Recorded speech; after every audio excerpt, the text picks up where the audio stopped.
Welcome. Welcome to the Healing Dreams Project podcast, exploring projective dream work for your health and wholeness.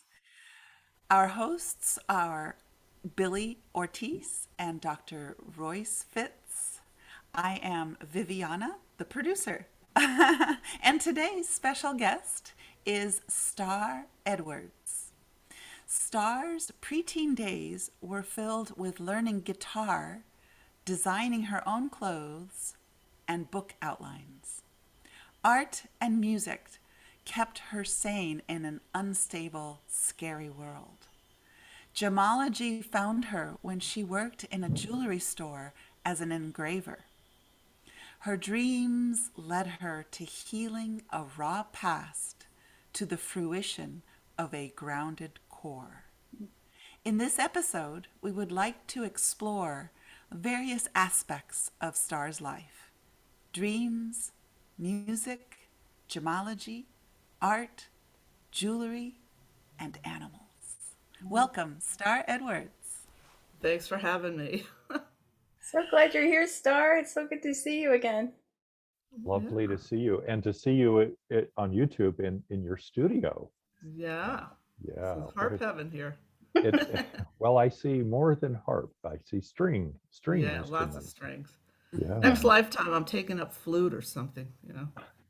Little. you know? And That's my realm. And Viviana. I chose it for that reason because it's light and portable. So, Star, we always like to start out every episode with talking to our guests about why and how they got into dream work. So, can you tell us a little bit about that? Yeah, well, the thing is, okay, so prior to going to the Naropa Institute to see Jeremy Taylor and seeing you sitting in front of me with your beautiful hair, I was in a dream group for 9 years, and we did dream work very differently than this projective stuff. But that's how I got into dream work. Basically, because I had such cosmic dreams, they were like, oh my God, I got to start writing this stuff down. And then on the other end of it was like, oh my God, it was so horrible and frightening. I was afraid to write those dreams down. I was afraid to, but I still haven't written a lot in the early days about the nightmare type dreams. But that's how I started getting into dreams. I thought, what is going on? And I got to figure this out to either make them stop. Over Hmm. here, this has got to stop and this has got to come. So it was a really weird thing. Yeah. Star, part of what I'm hearing you say, by the way, you mentioned Naropa University, and we need to acknowledge that Naropa is in Boulder, Colorado, and is, I think, the only freestanding Buddhist oriented university in the US and perhaps in the Northern Hemisphere. I'm not sure. But that's where you attended and met Jeremy Taylor and then eventually Billie. But Right. one of the things that you pointed out is, and this is what I notice about dream work, is many dreams seem to come unbidden. And you were talking about these nightmares, and some of them you still haven't, you're not ready, which is wonderful and fine. You're not ready. Dreams are graceful, but you have not written some of those down. But it stood out to me that these dreams seem to have come unbidden to you. Yeah. Well, the thing is, it was just not only not writing some of the nightmare dreams, is that I could not watch violence on TV. Hmm. I couldn't, that was a trigger. Mhm, And I would have awakened sleep paralysis. mhm. I just left my body way too easy. So there were years where I couldn't watch any violence on TV. Hmm. And um, as well as writing down the nightmares, my weirdness thought, oh, if I write them down, they're going to come back. Hmm. And I wanted to just be away from them. I didn't know what it meant. I didn't know what it was, but I was scared. So, Oh, for our viewers who are and listeners who are new to dream work, can you tell a little bit about how nightmares now relate? How you not now relate to nightmares, and is it a different perspective? well, the thing that I've learned is that I don't have nightmares anymore. Yeah. And the thing is that if that symbol comes back to me, it's telling me I'm fearful of something. Mm. But I have to say that I haven't had awakened sleep paralysis or the nightmares in a long, long time. Occasionally, this, and this is very strange. I don't understand this either. Occasionally, I have had awakened sleep paralysis in the dream state. Oh, really? And I don't know what that means, but and I'm not sure how that got triggered, Uh-huh. but probably 3 times in the last several years. So So if I'm understanding you correctly, that means that I'm in the dream and I'm having a dream about not being able to move when I wake yes, up. Whoa. yes, I've never I encountered that know. before. Me either. Very And weird. I know I can wake up, but the dream portion of me cannot. Right. Yeah, that's cool. We'll have to dig into that someday. Yeah. Yeah. Yeah. It's an important thing. Viviana, were you going to say something before? I just wanted to ask for the definition of dream paralysis, but I think Thank you you. you addressed it, Billy. Yeah, well, and physiologically, what happens is when we dream, we have neural inhibitors that release out into our bloodstream. So, in other words, so like if I'm dreaming that I'm running in a marathon, if I didn't have the neural inhibitors, I'd be like, I'd stand up and I'd start running around, But because the body, everything triggers in the body as though I am running. So what happens with some people, and I experienced it in my teens as well, is that those neural inhibitors somehow don't flush out of the system. Once the person wakes up, the neural inhibitors have not flushed out yet. So I have the feeling as though my eyes are open, but I can't move my body. So this is because, as a dream worker, as the more we get into dream work, we tend to look at everything in metaphor. So in my version, there is some metaphor to that as well. Even though there's a physiological explanation, as the dreamer, there's something in my life where I'm paralyzed. I can see what's happening in front of me, but I can't take action. So, And that happened to me for about 20 years, Mhm. which wow. I know. And I was just too afraid. And it's embarrassing to be that afraid, but I was. Mm. Well, almost like I'm paralyzed with fear. There's some part of me that's, Absolutely. and I mean, and this is again, we're already going into projective dream work here because I'm thinking of how often it happened to me too at certain periods of my life. And I was in positions at that particular stages of my life where I really had no control over what was happening to me. I couldn't leave. I mean, I was too young to leave my family home. Mhm. I didn't have a way to support myself. And however, I knew that I was not in a safe environment. So there was this fear of this flight or I always get that wrong, the fight or flight response, but there's also freeze. So I went into freeze. So my nervous system, my amygdala said, just surrender, let's just freeze, let's just stay, Right. there's no way to, there's nothing we can do here. And hopefully this helps others out there who eventually will hear this, and they've experienced it as well. It is quite frightening because if you don't know what's happening, it's just the most scary feeling in the world. So I'm glad that it's not happening anymore for you Right. or me. Right.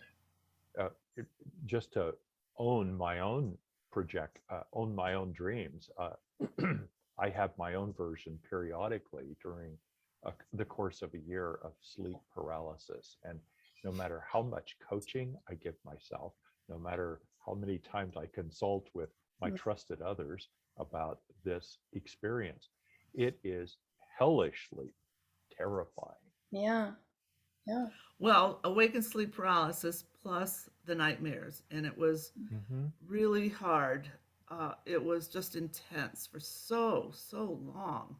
Hmm. I think that it's good I had so many cosmic dreams to balance that out, but Interesting. it was hell that I went through. Yeah.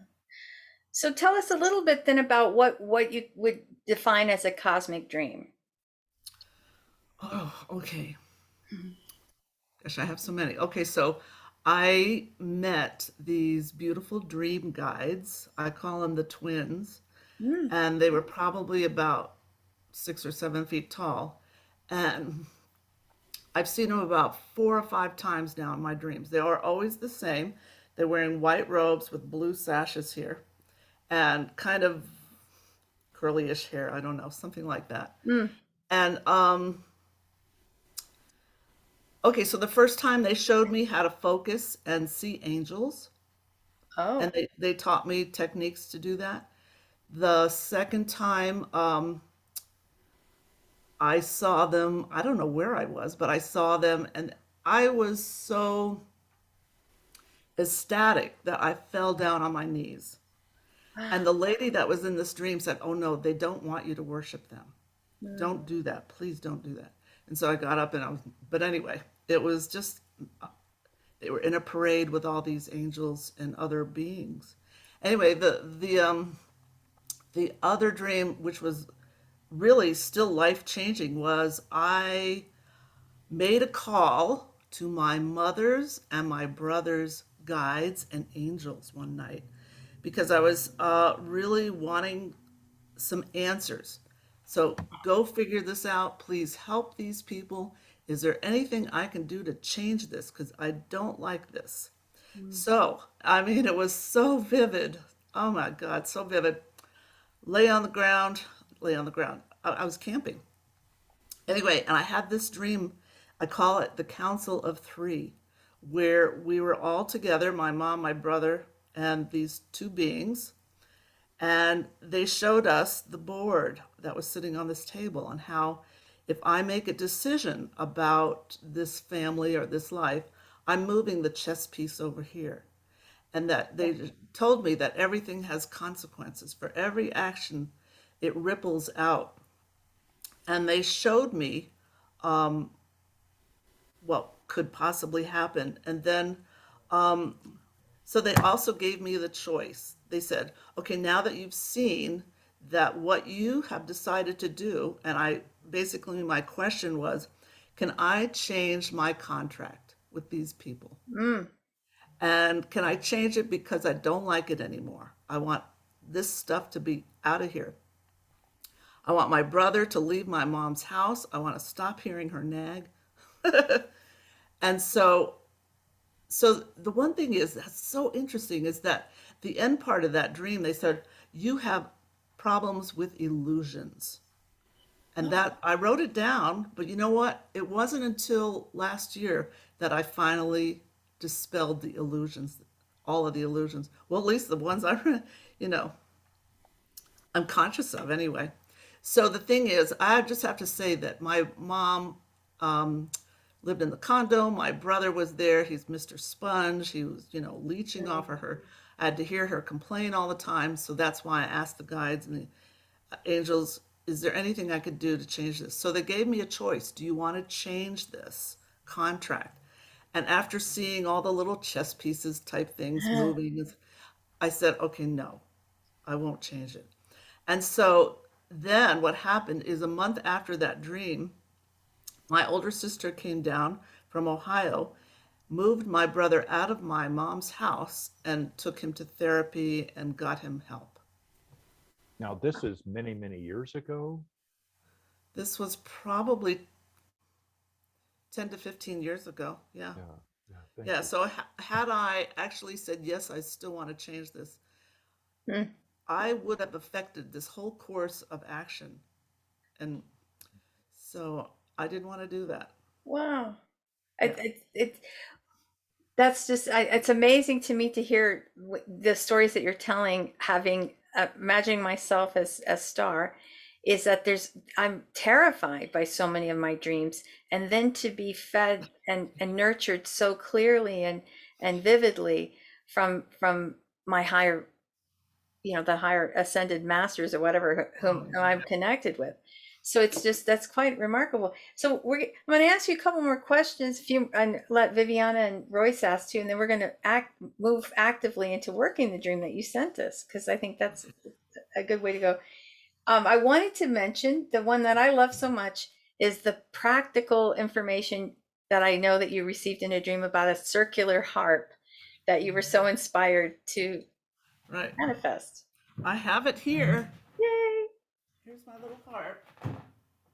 So I dreamt about this. This is a Uh-huh. circle harp. And I have wood burning of an Ouroboros Mm. on the outside edge. What is an Ouroboros? Ouroboros, the snake eating its tail. Mm-hmm. Ah, thank you. And so I don't know if it's still in tune. The thing is, it's very celestial sounding. And the way it's configured with the strings, it's like a double harp. And so I'm just going to.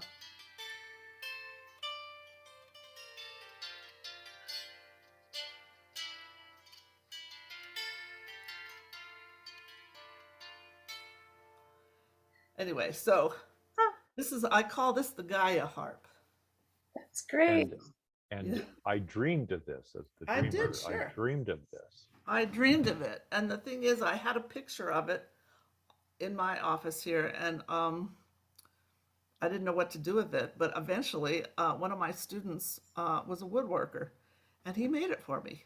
Mm. So this is very cool. Wow. I just love it because it's like the dream gifts this wonderful idea, and it's I'm inspired to actually manifest it. I just love it. It's beautiful. Yeah, it's neat.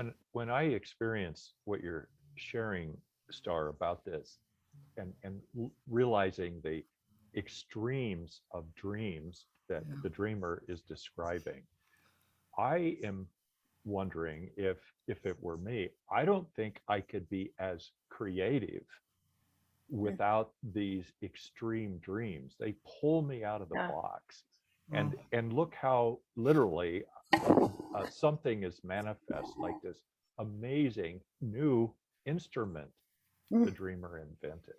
I just love that story. It's so good. Wow. yeah. Thank you.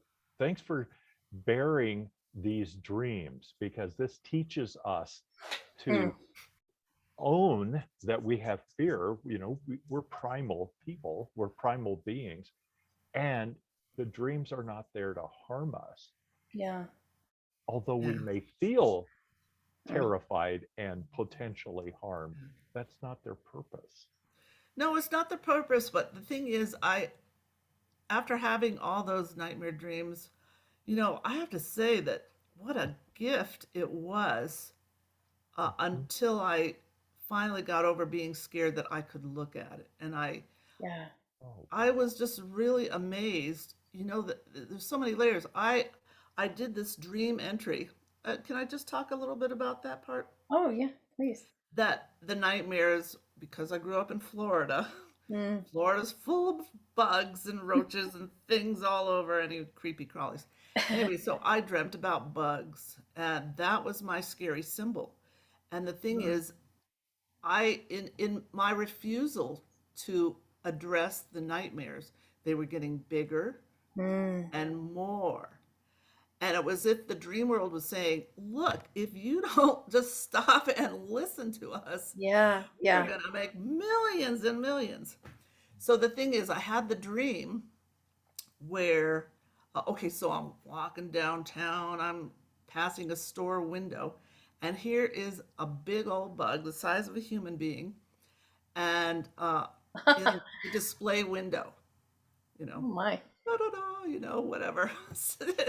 So, and I took some time and I said, okay, I got to go back into this dream. So I re-entered the dream and finally asked, okay, what do you want me to know?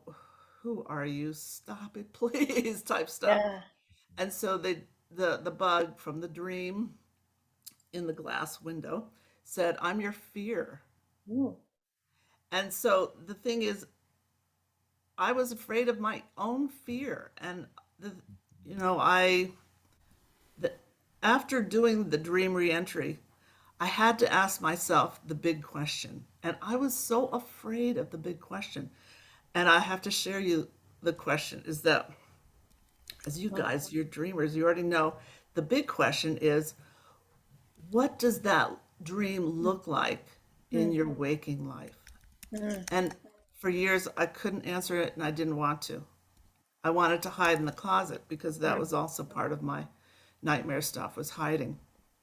So I was able to answer the question. What it felt like was my parents being Oh. attacked Mm. and being afraid that they were going to kill me because they were so out of control Mm. and so rageaholic, alcoholic. And I have to trace it back to trauma, a secondary trauma incident that happened when I was probably about 5 or 6 years old, where, whew, look at my face is getting red and everything. Oh, it's I've never, I've never told this to anybody except my oh, husband. And So and the, you have permission to okay, keep going or to not. yeah, and no, that's I want to say it. I do want to say it because it Well, feels good to thank get you. it out. Yes. So the thing is, the original trauma was, and see, I didn't see it because I was hiding under the bed, but I heard it, and it was my mother was, my older sister told me this, was apparently served with divorce papers. Well, her being kind of a wacko mm, rageaholic, their bedroom was on the second floor, and she thrust her hand in the glass window, ooh, and the glass damaged her whole hand and wrist. And so what I heard is lots of screaming. mm, What I imagined was blood everywhere, the ambulance, the police, whatever. I heard all that from under the bed. And my sister, my older sister, also had the freeze activity happening because my dad said, call the police, call the ambulance and stuff like that. And she wow. put her hand on the phone and froze. And so the thing is that secondary trauma was stuck in my body, and I didn't really know. I didn't really know if they were going to kill me.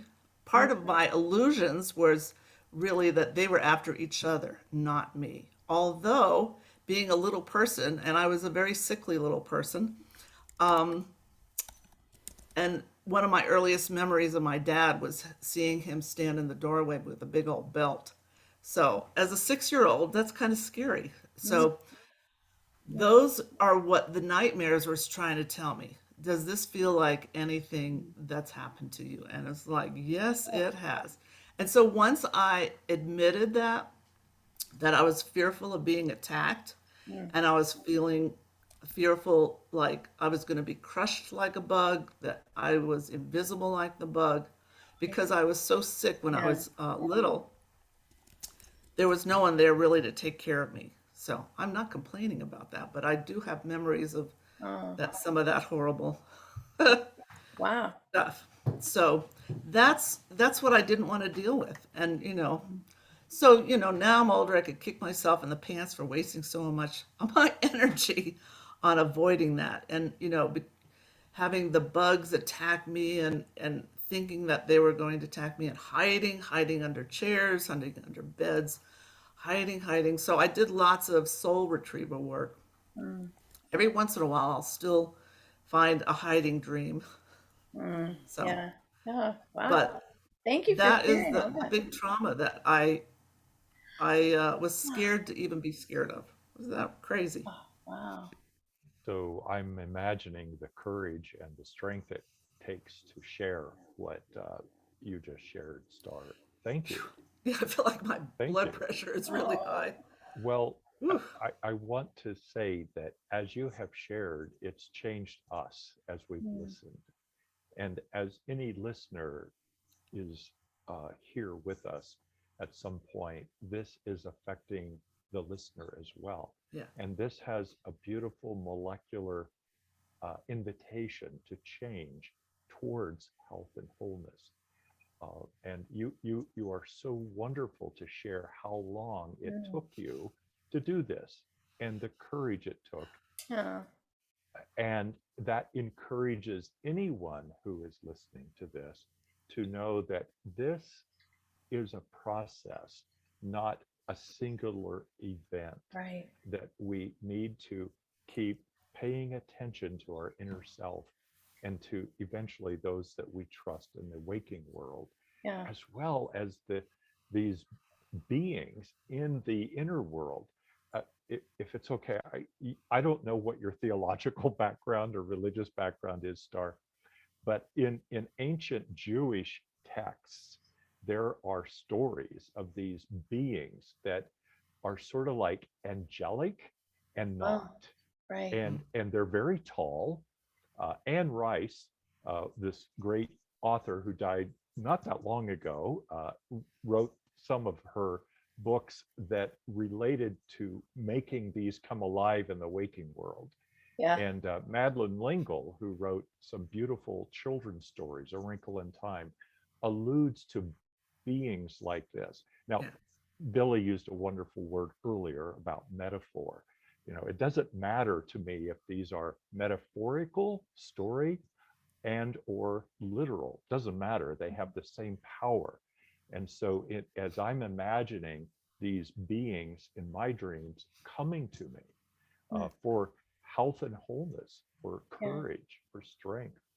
Thank you, Star, for Oh, being able to share this with us. Yeah. excellent. Thanks for listening. Yeah. Mm. And I've not told anybody about this. So, I've been thinking about this all week since you had said, "Oh, why don't you share your dreams?" It's like, "Oh, Lordy." Okay. I know. Well, Okay. thank you for your courage. I think it's incredibly beautiful to have heard your story, and I think it'll be beneficial to all listeners as well.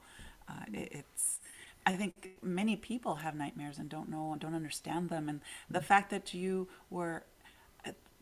asked your dream prior to dreaming, what does this mean? What is the message? That's something that people don't necessarily think about doing as Yeah. well. Thank So. you, And, Billie. and so, even though, I wanted to know the meaning, the real question I had to ask myself was, does the does it imitate what my waking life has looked like? And so that was the big question. I hadn't asked it in that respect. Does Mm, this look like anything in your waking life? And so, oh, yeah. And so safety has always been a big issue. And so that is also part of the illusion because we live on the planet Earth, which is really violent. mm, And so, how safe can you feel in a violent planet? mm. So, it was always a work in progress to feel safe. But I have to say that my angels, my guides, man, they are right here. And Mm. I feel their presence. Just amazing. Well, I think it is a very important thing for everyone who's not familiar with dream work and hasn't worked on their own dreams to hear of this healing process through nightmares. And because as Viviana says, so many of us, we're like, what in the world could that possibly mean? So this comes into under that understanding of the nightmares come in a seemingly negative tone so that I will remember them, but they're always shouting out, wake up and pay attention. There's a Right. survival issue at stake. And so as I Yeah. hear your story, and I've known you for many years and I've heard your stories, but to hear it again so vividly, it reminds me that this is truly it. Our dreams are coming always in the service of health and wholeness, even when they seem violent and scary. And to have the courage to follow through and get the answers that were needed for the healing. Just a beautiful story. Thank you. Okay. You're welcome. So, any more questions? Because we probably want to switch over to maybe hearing your actual dream that you sent in today, if you want to share it. But again, we want to emphasize it's always dreamer's choice, and that was one thing that Royce and I want to make sure to always get across to everyone. When when someone has a dream and they share it, it's quite a personal inner Yeah. experience, and that is very, it's we're honored when someone shares a dream.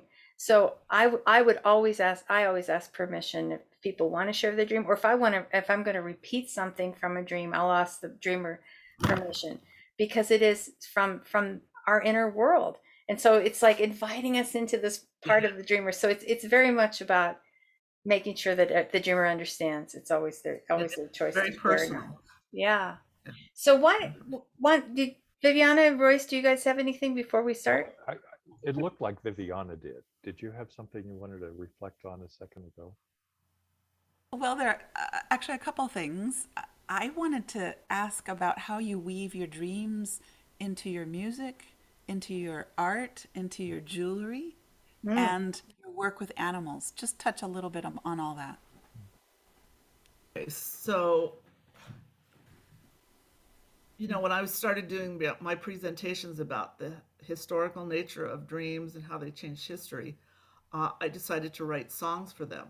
And some of them, you know, some of them really just wrote themselves down. The song about Harriet Tubman and her life story about the Underground Railroad, that was written 15 minutes the night before I had to do the presentation. Uh-huh. Uh, and They really just wrote themselves down. I'm just kind of listening. I think about what it would feel like, that kind of thing, major, minor, uh, mode, whatever. And then I kind of get started on that. But a lot of times I just kind of play around and it pops out. Cool. And the animal part, the okay, so the animal part was, I go through these periods of having dreams and dreams and dreams of lots of animals. And that's why I felt like I had to do something about it. And so I'll just share this little snippet that I had this one kind of lucid dream about a raccoon. Raccoon was hanging out on my neighbor's loft, and at 5 o'clock she'd come out with her little babies. We'd pull up the lounge chair and take out a glass of wine and watch them all. She was teaching them how to climb and stuff. So the thing is, I had a dream of her, and we were sitting on the garage top, the top of the garage, and she was going like this to my hair, and then she loved the earring. She was going like this. So I was sitting cross-legged, and I asked her, "Can I pet you, or can I touch your hair?" And Mhm. then, and then I said, "Well, do you have a name?" And she told me her name. I was like, "You have a name?" I was like, Wow, "Okay, a all right." raccoon name. So her name was. She told me her name was Flora, and I go, "Okay, well, whatever. Okay, cool, all right." And then she asked me, "Can you help us?" Oh, And I was just like, "Woo!" And then, of course, I woke up. So, So oh, lucid means that I'm conscious that I'm dreaming. In the dream, I'm aware yeah, I'm dreaming, and I may yeah, even be directing some of the yeah, dream. I'm sorry, I needed to kind of, yeah. but yeah. And so when I was in my dream group, I happened to mention that about the raccoon. mhm. And one lady said, "Well, Star, you should go over to the wild animal sanctuary. Check it out." I go, "There's a wild animal sanctuary?" And up to that time, I've been dreaming of lions and tigers. And so I went there and I go, "Okay, I got to be here. I got to sign up." So Mm. I've been volunteering out there for 9 years. And I decided to Wow. make all the jewelry in honor of some of those beautiful souls. And I wanted to use it as a fundraiser. So that's just a whole nother story of trying to figure out how to do that. But I've just had lots of. I'm going through this period again now where I'm having lots of the animal dreams again. Yeah. Lots of lions, tigers, some jaguars, fox. I mean, Right. here comes again. So what we'll do is in the show notes, we'll just give a quick, is there a website for the animal sanctuary? Yeah, So we can sure. say that here and then we'll put it in the show notes as well. Yeah. Yeah. www.wildanimalsanctuary.org. Wow. That's, Simple and to the point. yeah. Well, I think that's a good segue to go into your dream since the dream is about speaking of the sanctuary and the tigers. So Yeah, I'm not exactly sure what I typed up. Can you share that as you a want, screen share? um, well, I've got it written out, but you don't have it in your email? Oh, Because you well, could, I had to leave some of it out because I have a person's name in there. So oh, I here see. I can still read it. I think Okay. okay. All right, so I had this on St. Patrick's Day. Uh-huh. Okay, so I'll go slow. I have two tigers as pets, and I'm setting up a kind of animal display at a fair.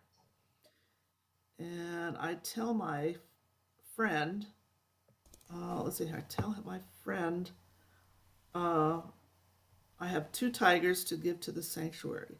I think that's what it says. Uh-huh. Yes. Then I see one tiger is released to them. Anyway, I'll just keep reading. I go to where they're being kept. One tiger is still here in a glass enclosure, and two ladies want to see the tiger. They look like the Far Side cartoon ladies. Uh-huh. So funny. That's You know, the Gary big Larson. frumpy ladies. Gary Larson. Oh yeah, cartoonist. Gary Larson. Big frumpy Right. ladies with big glasses, Wait. big heavy coats. So funny. I show them into the large glass enclosure, and that's where the tiger is. Uh-huh. The tiger is kind of off into the corner and has some meat and is checking that out. And so let's see here. Okay, so the tiger starts to come over to me, but I tell the ladies to walk over to the corner just to kind of stay away from the tiger. And then I put the tiger in a small enclosed area. It's kind of like a glass area before the big glass area. And I close the door to protect the ladies. And I know they'll be coming soon to get this tiger into a transport cage to go to the sanctuary. Mm. But instead, the tiger clamps down on my neck. Ooh. And then I'm standing in my spirit body and I see the tiger chomp down on my head. And she, whatever, ends up eating parts of my body. By the time the sanctuary people get there, there's arms and legs kind of all over the place. Oh my goodness. And I do, can I say that I think that I have an idea what this might be about, and I would love for it to be about that. Well, Because those two tigers. can, You know. so let's wait till after we have a chance to project a bit on the dream, and then maybe you can give us your insight. Because I'm sure, Okay. because otherwise everything we say Oh, yeah, will be yeah. based on what you just told. So, Okay. do I describe this as a nightmare? No. Ah, see, that's interesting because it's quite, vivid, brutal. There's a dismemberment from a tiger. But I don't. But do I feel pain in the No. dream? Uh-uh. Okay. No. So, and how do I? So when he chomps down on my neck, I don't feel any pain at all. And do I feel any kind of sense of emotion? What happens then? I just feel okay. Really? I wrote kind of neutral. Yeah, I'm Neutral. not scared about it. Like this is just supposed to happen. But, and I'm also curious about there's so much glass enclosure, and then another glass enclosure. Right. And I can't help but think that somehow that might be related to the story that I told earlier about my mom putting her hand through the glass. And I wonder if there's some piece in there about how my fears, how that secondary trauma shaped me as a person. And now here I am working with these quite dangerous wild animals, but in a loving setting. So it's like I'm nurturing them, I'm caring for them, and I'm volunteering my time. So it's almost, in my version of the dream, it's almost as though I'm confronting these quite dangerous energies that feel dangerous inside of me. But the glass is important because glass comes with the metaphor of look but don't touch. Because I can see out the window, I can see the wind blowing, and I can see if there's a storm, the rain and the thunder and the lightning. But I have an intellectual understanding of the storm. But if I'm out in the storm, it's quite different. So that's where the glass comes with that look but don't touch. And so I get that in my dream. I kind of get that connection between the story that I told at the beginning.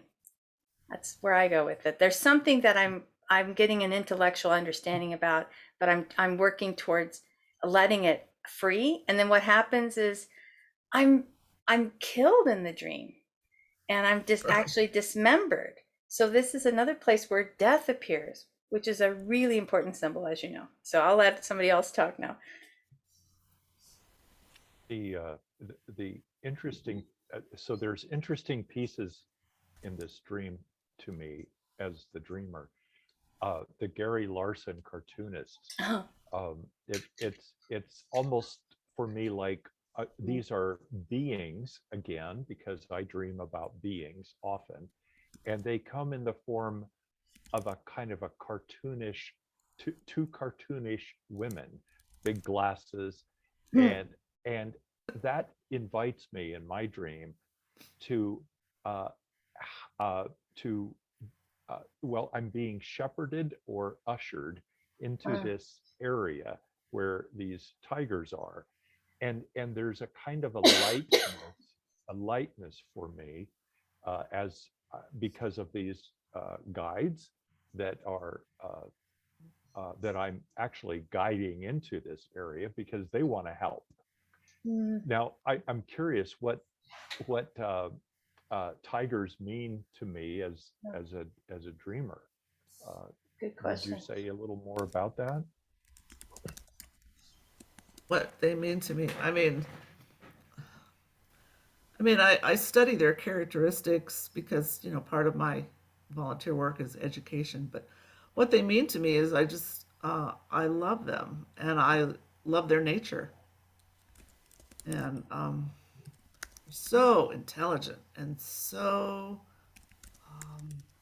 they're very powerful. Mm, And yet, watching them, they're like giant kitty cats. Oh, The same thing that little kitty cats do. mm-hmm. The same thing. Yeah. so in my projection, tigers for me are this is a wonderful integration dream. The Mm-hmm. tiger devours me, at least one of them devours me, and for me that's kind of the emergence of more of myself into uh, uh, into my spirit animal.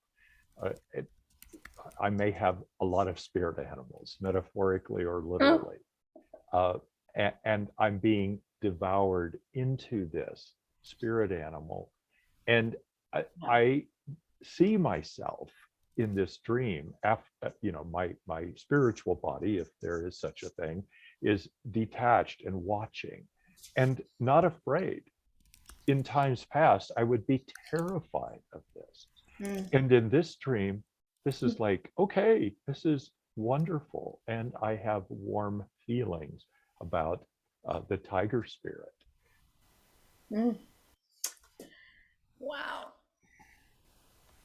If it were my dream, I so resonate with the tiger. I was at the tiger temple in Thailand where I Mm. walked this mammoth tiger, and it is so powerful and sleek, and the dream, there's so much Mm. that comes up. It calls that powerful self that I am, unlike my history, I am now able to own, and I don't feel afraid by a wild animal, Mm. and the fact that this, as Roy said, the spirit animal of sorts is devouring me, devouring. It reminds me of the harp and the symbol on your harp. What did you call it? Ouroboros. Ouroboros. Orabora, yes, which in our dream work, when I was with you, Star, you mentioned about as uh, that as the dreamer Viviana dreamt about the snakes eating Oh, The the lizard eating the iguanas. snakes. Yeah, so it's a similar parallel here that Yes. eating upon eating. I just love the evolution of the story that came before as well.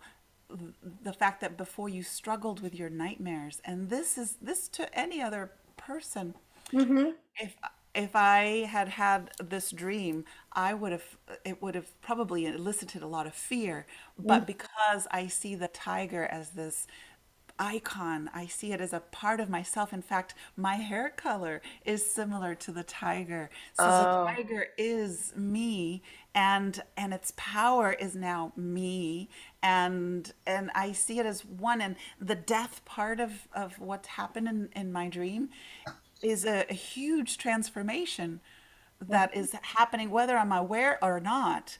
But it does bring back that in the beginning of my life as a star, the dreams were nightmares, and now what would have been yeah. nightmare material now I see as this. It doesn't hurt me, it doesn't bother me. I see myself dismembered, no problem, no big deal. Just So another thing. I would ask myself, what part, uh, so what is it now that is being transformed about my subconscious? Uh, What part has now come in and is being felt as whole, yeah. more whole, and not so dismembered? Excellent. Yeah.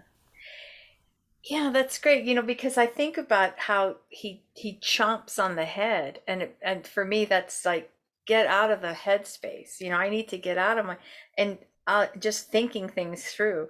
It's more about feeling and intuition.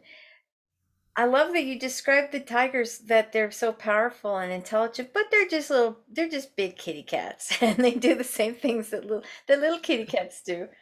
And I always think that when we dream about wild animals, it's giving us clues about how we can get in touch with our own instinctual energies. And domesticated animals quite different, because when we bring our animals into our home, there's much more of an unconditional love that goes on, that's traded between our dogs and our cats. But with these tigers, there's still this great respect, and I still understand that they have. So this part of me that seems powerful and fierce and terrifying, it's just a little pussy cat anyway, so it's okay.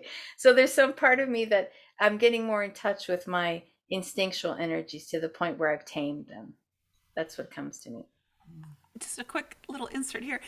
Maybe I would see it as an opportunity to rethink of my father as this tiny little Mm. pussycat Oh, wow. rather than in such a big, scary symbol. What if I inserted my father into the tiny little pussycat? That's interesting.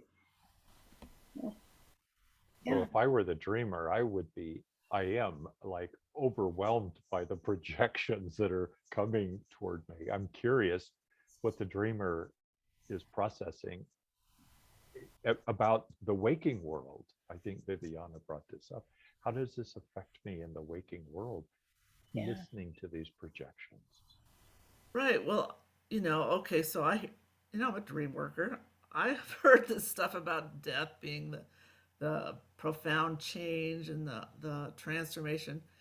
And so, but I'm curious about where or what that looks like in my life. I don't know. I mean, I think that right now I have had most of my illusions um, dispelled, Mm. and Good so word, dispelled, Yeah. It's very out good of word. this, out of the spell. uh, so maybe that's part of the transformation Heck, because yeah. you carry your illusions around with you. You never get to see who you truly are. You're Mm. always thinking that you're something else, or Mm-hmm. you're over here, but you're not. You're here, you Mm. know. Yeah. Yeah. So I'm I'm sorry, go ahead, Royce. Did you have something else? Well, this piece that was brought up, Viviana brought up about if this were my dream, my father I might be transforming, somehow changing my experience about my father, Right. who was very wounding in my waking world. Uh-huh. That's honestly, I get goosebumps and I don't like it. You know, Yeah. because Right. that's part of my own reactivity, my own woundedness. I'm not ready for that. And the dream may be asking me, are you ready yet? You Royce, know, are you I did ready? ask myself that question if it had to do with my dad, because now that I understand, I can ask myself, what does this look like in my waking life? Is this reflective of? So, Right? um, I did think that, and I was just telling my husband last night that my dad was a pilot, and he was also a carpenter and built the second story onto my house in New York and stuff, my parents' house. But and seeing him in a different light um, Mm. would go a long way. However, I do have to say that I did have a dream of my dad where he was like this Mr. Wise man. It was like Mm. that kind of weirded me out. But so the illusions of wounded parents being something that they're not. I mean, my mom was so wounded; she was a nut job. But my dad, apparently, I used to take after him a little bit more because he was a musician and his brothers were musicians and he was a carpenter, he was a pilot. And so I have a lot more respect for him. He was wounded, he got the Purple Heart in the war, Wow. and I think he became an alcoholic because of PTSD. Yes. I mean, they didn't know that then, but I Yeah. kind of figured that I bet that's what happened. So I'm softening up a little, I would Yeah. say. Yeah, and again, the dream gives us grace. We don't have to go where we think we should. Mhm. The dream is holding this up, perhaps as an option. And secondary trauma has been mentioned a couple of times. We carry traumas from our family system. So Mm. if this were me, I am carrying the trauma of my father, I'm carrying the trauma of my mother, in addition to being personally traumatized by them as well. So there's this linear, and I think Patty and our other podcast talked about 14 generations Yeah. of, of DNA that are affected by the systems ahead of us. Trauma. Uh, Yeah. and yeah, so here we are. And there also is in this dream a, a willing sacrifice that I think is so based on love and trust. I go into this enclosure and Mhm. I move the Gary Larson cartoon ladies out of the way, and I become devoured. I am choosing to be in close proximity to this dangerous beast, Yeah. and I am willing to do this again for a higher purpose, a higher good. Mm. At this point, I don't know what all of that means, except in the larger scheme of things, I'm being digested for the good of the universe. Digested. Wow. That's great. It's very shamanic. I mean, all the imagery in it is very shamanic, especially the parts where of dismemberment, because it's like I have to be completely taken apart before I can be reassembled into the new me. So, Remembered, yeah, remembered, the yes, we ancient could English word to remember. reattach, That's re, right. but we have to be unattached in Uh-huh. order to be Remembered. remembered. Wow, I like that. Dispelled. Viviana is saying something. Yeah, I said dispelled. So this go. respell. That's good. So at the beginning, you said, I think I know what this dream means. Do you want to give us any indication now about what that intuition was about what the dream might Well, mean? I had when I dreamt it, I thought, okay, so I have become kind of an animal activist. Mm. No surprise there, but I'm pretty bound and determined still to get the tigers released from the downtown Denver aquarium. Oh. So I wrote to the Aquarium and Zoo Association. I wrote to the Zoo Association. I wrote to the governor. I wrote to Westward. I wrote to the newspapers. I actually got in an article in the last Westward about the This is a tigers. Denver newspaper. Yeah, it's a Denver newspaper. Huh. And you know what? I have just decided I made the request. I asked, Mm. and it says, ask and you shall receive. Mm, And so now my process is I'm just saying thank you, mm, good. because I don't want to keep asking over and over again, because I do know that that's part of an energetic law. Ask and you shall receive. And I believe that. And I've had numerous times of manifestation on that. So I am hoping that the tigers will get released from the downtown Denver aquarium, because what's happening down there is animal abuse. They Oh, have tigers living in an air conditioned building. no. You know, it's Yes. they don't belong there. It's a tiny little space. And I hope that they get released to the sanctuary. So I put in that request, Mm-hmm. and I'm thinking that it's done. So Yeah. I was hoping that, because I say something about the my friend has the tigers to give to the sanctuary. Mm. I'm hoping it's soon. So Well, this is one of those places where we can, another part of the toolkit is there's no such thing as a dream with only one meaning. So in my version of it, it's all of the above. It is yeah, about my request to the universe about releasing the tigers. It is about my family of origin. It is about me overcoming and conquering my fears. It is about me breaking through from the intellectual understanding into the feeling function. And I just love the fact that the head is the one that he takes what he takes off first. I mean, because that shows up in a lot of stories, fairy oh, stories, where the head is the first thing that's disabled. They're like right through the neck.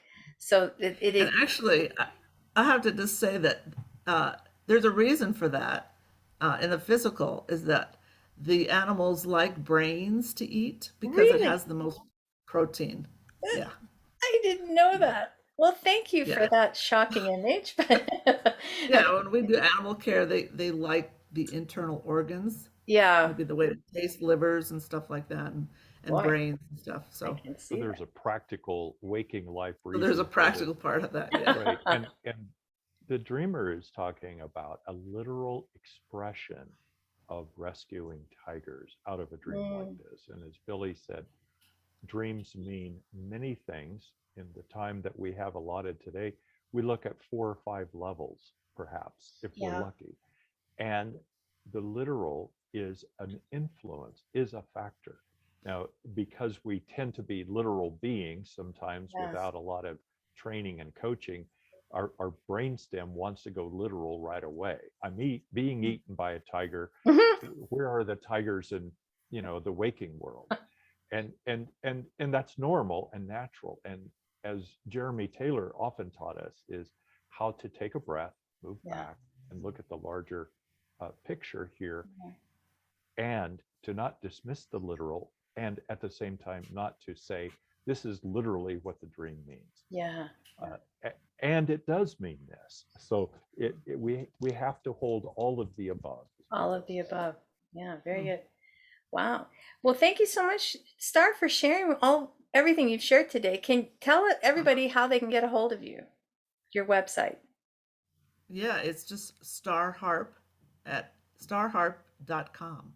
Yeah, great. StarHarp.com. And you'll be able to also see all of the beautiful jewelry that Star mentioned, that she's creating for the benefit of the wildlife sanctuary, as well as your art books, and you have your music books there, and a whole lot about your history.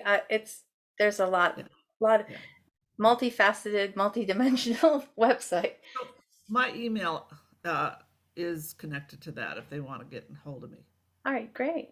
All right. Yeah. Well, we'll just say a couple more closing things here.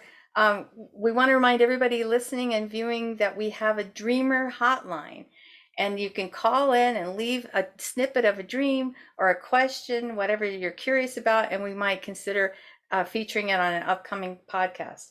So it's a landline, so it takes about 5 rings to pick up. So give it some time. The number is 720-573-9195. 720-573-9195. And you have just under 3 minutes to leave a message, and we'll let you know if we're going to feature it on the show or not. And People can get a hold this of. will, Go sorry, ahead. just to say, this will be in the show notes as well, Yes, yes. the number. Right. We're gonna make sure it's always there so you can reference it. People can get a hold of me, Billie Ortiz, at wakeuptoyourdreams.com. I'm going to be appearing in the Shift Network Dream Summit coming up April 18th through April 22nd. So tune in if you can. You can sign up for free and get 48-hour access to all the videos. If you want to have longer access, they charge a nominal fee for that.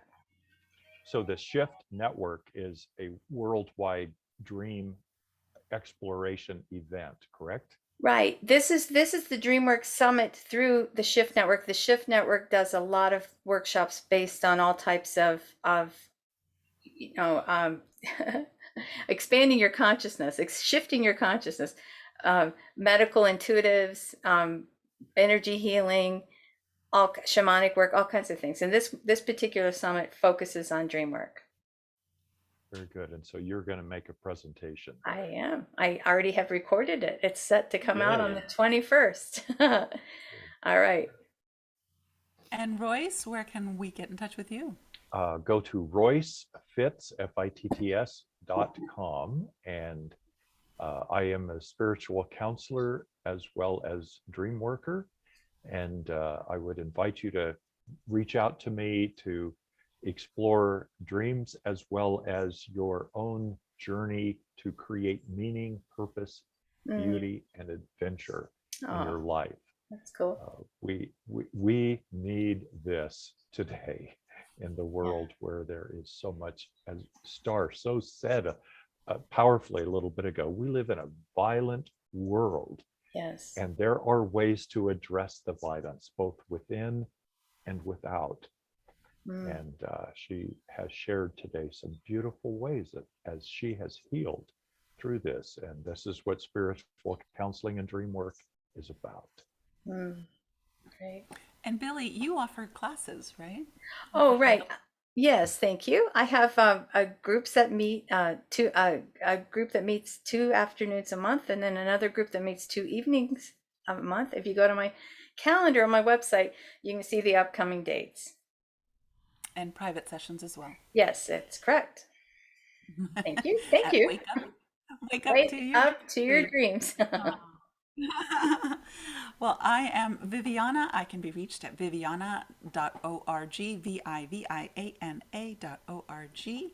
This has been the Healing Dreams Project podcast. Please remember to like, subscribe, and share with all your friends.